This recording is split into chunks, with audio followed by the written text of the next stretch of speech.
Hello friends, welcome to Gomathi's kitchen.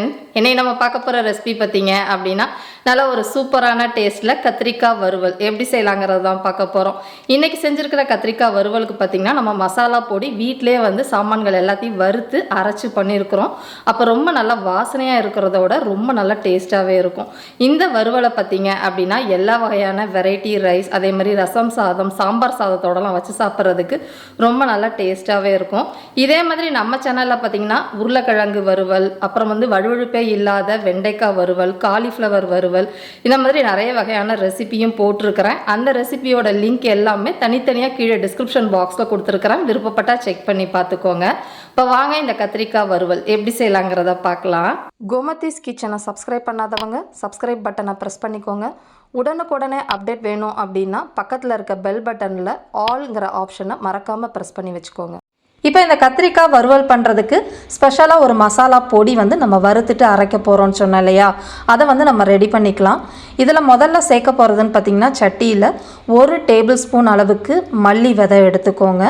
அடுத்ததாக இதில் சேர்க்க போகிறதுன்னு பார்த்திங்க அப்படின்னா 1 டீஸ்பூன் அளவுக்கு சோம்பு எடுத்து அதே 1 டீஸ்பூன் அளவுக்கு சீரகம், அதே அளவு 1 டீஸ்பூன் அளவுக்கு மிளகு, 1/4 டீஸ்பூன் அளவுக்கு வெந்தயம். வெந்தயம் கொஞ்சமாக போட்டால் போதும், ரொம்ப அதிகமாக போட்டுறாதீங்க, அப்புறம் கத்திரிக்காய் வறுவல் கசந்த மாதிரி ஆகிடும். இப்போ இந்த சாமான்கள் எல்லாத்தையுமே ஒரு மிதமான தீயில லைட்டாக பொன்னிறமாகிற அளவுக்கு வறுத்து விட்டுக்கலாம், கருகிடக்கூடாது.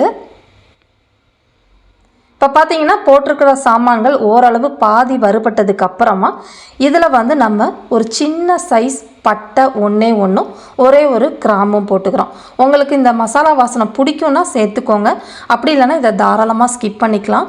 இதையும் போட்டு நல்லா செவந்து வறுத்து விட்டுக்கலாம்.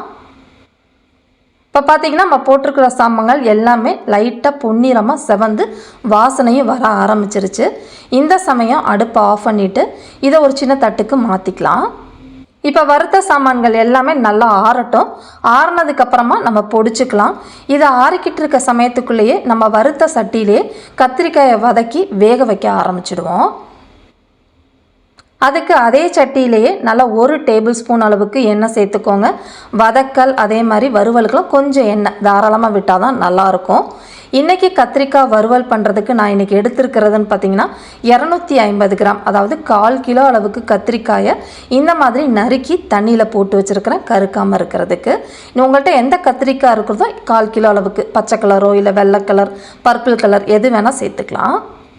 இப்போ முதல்ல இதை தாளிக்கிறதுக்கு ஒரு 3/4 டீஸ்பூன் அளவுக்கு கடுகு சேர்த்துக்கிறேன்.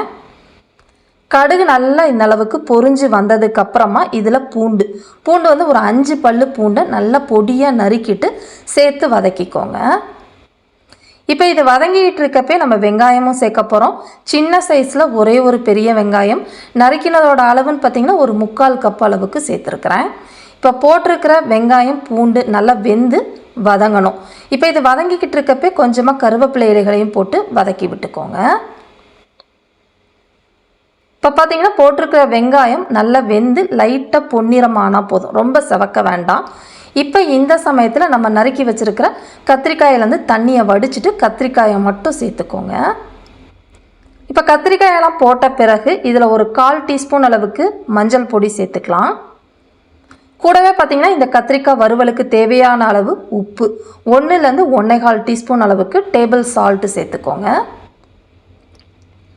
இப்போ இந்த இதில் நம்ம எந்த மசாலாவும் சேர்க்க போகிறது கிடையாது. முதல்ல இந்த மஞ்சத்தூள் உப்பு அதே மாதிரி கத்திரிக்காய் எல்லாத்தையுமே நல்லா வந்து பரட்டி விட்டுக்கோங்க. இப்போ மஞ்சத்தூள் உப்புலாம் போட்டு நல்லா பரட்டி இந்த அளவுக்கு வந்ததுக்கப்புறமா இதில் நம்ம தண்ணி தக்காளி எதுவுமே சேர்க்காமல் இதை வேக வைக்க போகிறோம். மிதமான தீயில மூடி வச்சு அந்த ஆவியிலேயே அந்த இருக்கிற எண்ணெயிலே நல்லா வெந்து உங்களுக்கு வதங்கி வரணும். அப்போ தான் நல்லா டேஸ்ட்டாக இருக்கும். இடையில கலந்து விட்டுக்கோங்க. இப்போ பார்த்திங்கன்னா இது வதங்கிக்கிட்டு இருக்கப்பே நம்ம வறுத்து வச்சுருந்த மசாலா சாமான்கள் எல்லாத்தையுமே ஒரு சின்ன ஜாரில் போட்டு நல்லா நைஸாக பொடிச்சுக்கலாம். இப்போ பார்த்தீங்கன்னா நல்லா வந்து என்னால் எந்த அளவுக்கு பொடிக்க முடியுமோ அந்தளவுக்கு நைஸாக பொடிச்சு எடுத்துகிட்டு வந்துட்டேன். இப்போ இதை சேர்க்க வேண்டாம், கத்திரிக்காய் வெந்ததுக்கப்புறமா நம்ம சேர்த்துக்கலாம். இப்போ பார்த்தீங்கன்னா கத்திரிக்காயும் ஒரு 4-5 நிமிஷமாக நல்லா வெந்துக்கிட்டு இருக்கு. இடையில ஒரு 2-3 தடவை நல்லா வந்து கலந்து விடுங்க, அப்போ தான் ஒரே மாதிரி வெந்து வரும்.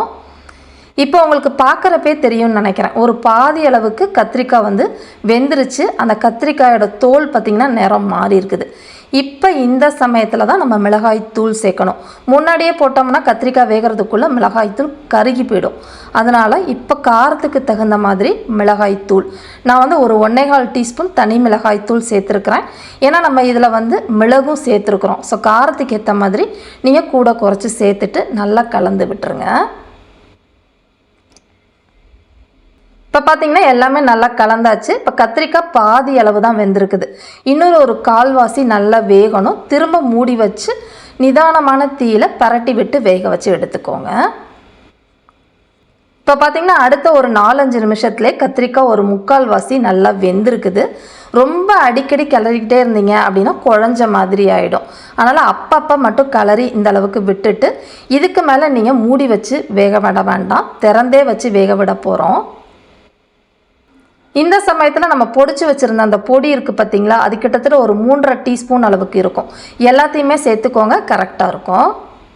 இப்போ இந்த மசாலா பொடி போட்டதுக்கப்புறமா எல்லாத்தையுமே நல்லா பரட்டி விட்டுறலாம். தேவைப்பட்டால் இந்த சமயம் நீங்கள் கொஞ்சம் எண்ணெய் கூட சேர்த்துக்கலாம். இப்போ நம்ம போட்டிருக்கிற எண்ணெய் கரெக்டாக இருக்குது. திறந்து வச்சு இன்னொரு கால்வாசி நல்லா பக்குவமாக வெந்து வரட்டும். இப்போ பார்த்தீங்கன்னா கத்திரிக்காய் அந்த மசாலா எல்லாம் ஒன்று சேர்ந்து நல்லா பக்குவமாக வெந்து வந்துருச்சு. இதுக்கு மேலே ரொம்ப வேக வச்சிங்கன்னா குழஞ்சி போயிடும். இந்த அளவுக்கு எடுத்தோம் அப்படின்னா கரெக்டாக இருக்கும். கடைசியாக இதில் வந்து பார்த்திங்கன்னா ஃப்ரெஷ்ஷாக கொஞ்சமாக கருவேப்பிலை இலைகளை மட்டும் கிள்ளி போட்டு சேர்த்துக்கோங்க. கொத்தமல்லி இலைகள் தேவைப்படாது. நம்மளோட சூப்பரான கத்திரிக்காய் வறுவல் இல்லாட்டி கத்திரிக்காய் பரட்டல் ரெடி ஆகிடுச்சு. எல்லா வகையான ரைஸுக்குமே இது சூப்பரான சைட் டிஷ்ஷாக இருக்கும். ட்ரை பண்ணி பாருங்கள். இதே மாதிரி அளவுகளோட இந்த கத்திரிக்காய் வறுவலை செஞ்சு பார்த்துட்டு எப்படி இருக்குங்கிறத கமெண்ட் பண்ணுங்கள். வீடியோ பிடிச்சிருந்தாலும் கமெண்ட் பண்ணுங்கள், லைக் பண்ணுங்கள், ஷேர் பண்ணுங்கள். மறக்காமல் கோமதிஸ் கிச்சன் சேனலையும் சப்ஸ்கிரைப் பண்ணி வச்சுக்கோங்க. தேங்க்ஸ் ஃபார் வாட்சிங்.